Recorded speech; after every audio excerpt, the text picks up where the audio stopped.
and belong to the divine world. Alam malakut, alam nubuwah. And we also understand that something divine could not be comprehended by merely human mental exercise, because our mental ability is limited.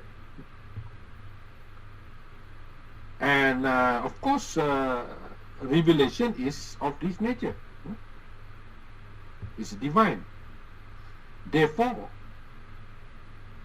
its nature too is unable to be grasped by human ability.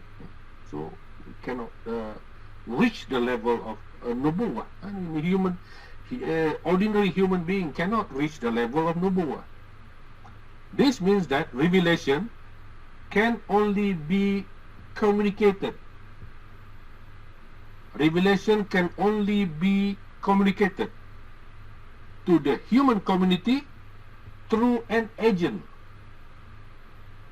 or intermediary, a Rasul, and in this case the Prophet of God, a Rasulullah. Without this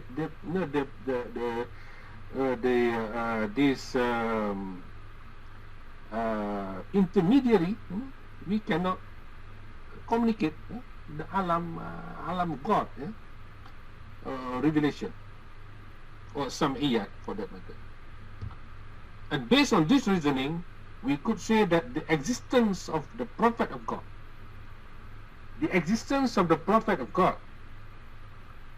whose function is to bring divine message in the human community and to communicate the message to human community, is something of a necessity. And the Prophet has to operate within the human community, and revelation has to be communicated in human language. That is the major function of Rasul, of Prophet, to to communicate the revelation in human language. It is only by this method that the Prophet can carry out their function, that is to provide guidance to human beings amongst whom they operate. And it is also interesting that Ibn Khaldun relates, the prophetic office, which is divine in nature, with the social and historical process, which is merely human. So this is the point of meeting between human world and the divine world and human world. The Rasul, the Prophet, become the bridge, bring the message from this world to from the divine world into human world. And he tried to reconcile the normal course of human affair with the transcendental nature of religious belief.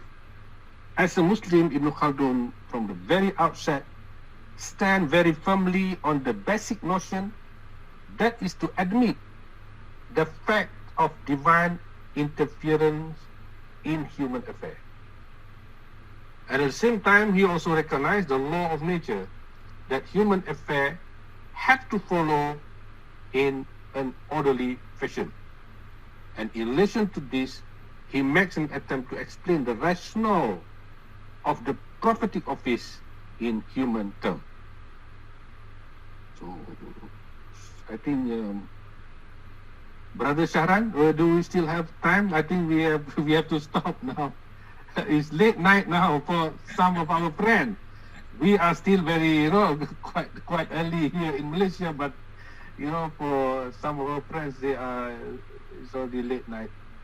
I think, probably if have one or two questions, if I can respond before we adjourn the meeting. Okay, Prof. Over to you. Thank you. Yeah. We have a question. First from Brother Imam Hanafi. According to Ibn Khaldun, what is reason actually? Because according to Ibn Khaldun, is reason. Because in the Quran, reason or aqal as a noun is not found. Reason as a verb is widely used, among which one uses reason, the heart. That's what is the relationship between reason and heart functionally according to Ibn Khaldun. Yeah. Actually, I think that is a special topic on that. I think we will discuss a bit, deeper when we reach this topic. Yeah? But anyway, that's I mentioned earlier. It is my also curiosity that why Ibn Khaldun used al-fikr instead of al-aqal. So this is because he used that terminology. He used al-fikr, while al-Quran used the term aqal to explain the human thinking ability.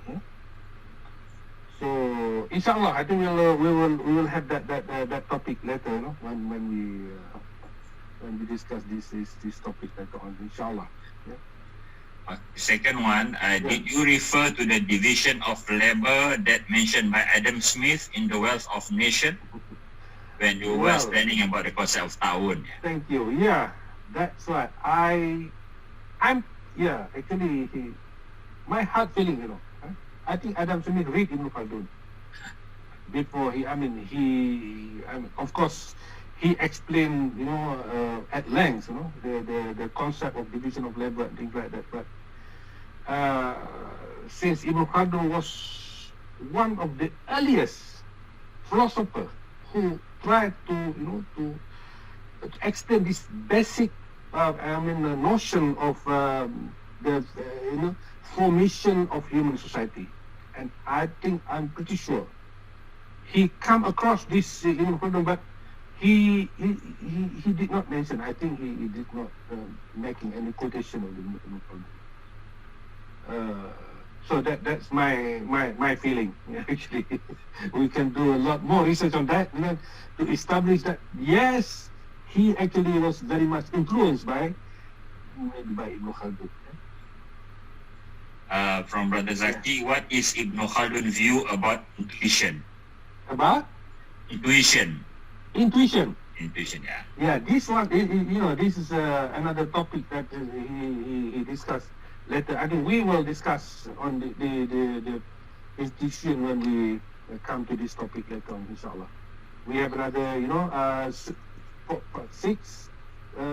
5 more later, inshallah. We pray to God that we can have enough time, to discuss all this, inshallah. Yeah. I think this question from Ustazah Halima is I'm not very sure, but does Ibn Khaldun attribute himself as prophet, his work to revelation? This seems to be the kind of framework he proposes in society. I think there may be a different meaning there. I'm not very sure about the question. Not very sure. Never mind. I think because I mentioned a few times, about the concept of nubuwah. Because for Ibn Khaldun, this concept is very important. When he explained his notion, epistemological notion, he put a special section talking about nubuwah, because it is about that makes his his notion different from all the secular epistemology, because he's very much occupied with the Quranic notion of nubuwah, actually, in human society, and try to rationalize the existence of the prophet in the community. I think that's it. I think that is very, very important, Prof. Now people are talking about constructionism. Correct. We don't need prophet, we don't need age. That's correct. Yeah, that's correct. We don't need messenger, we just need the text. They don't need guidance. They think that they can, they can carry out their, on their own. Yeah, they can their life on their own. Yeah. Just feed the text and they don't need anything. They need context. Correct. That's correct. Yeah. Okay, the last one from Sister Rakia. Does Ibn Khaldun throw light on anger from Islamic perspective? Yeah, anger, angry. Huh? Because Sister Rakia, I know she's from psychology. Yeah. Does he throw light on anger? Anger. Yeah, anger. A-N-G-E-R. Yeah, anger. On psychology, I have not found his, very much discussion about anger. But of course, if we find if he discuss something on this, we will dwell on it later on, inshallah. And I'm reading his book also. Yeah. Inshallah. Okay, Prof. Thank you so much. Final remark for tonight, Prof. Well, actually, we have not finished this man, the stinking animal, but inshallah, I will try to summarize in the next lecture what we have this week, before we move on to the next topic, the division of the sciences, inshallah. Thank you very much. Thank you so much, Prof. See you next week, same day, same time. Inshallah. Thank you very much, everyone. Thank you. Assalamualaikum warahmatullahi wabarakatuh. Assalamualaikum warahmatullahi wabarakatuh.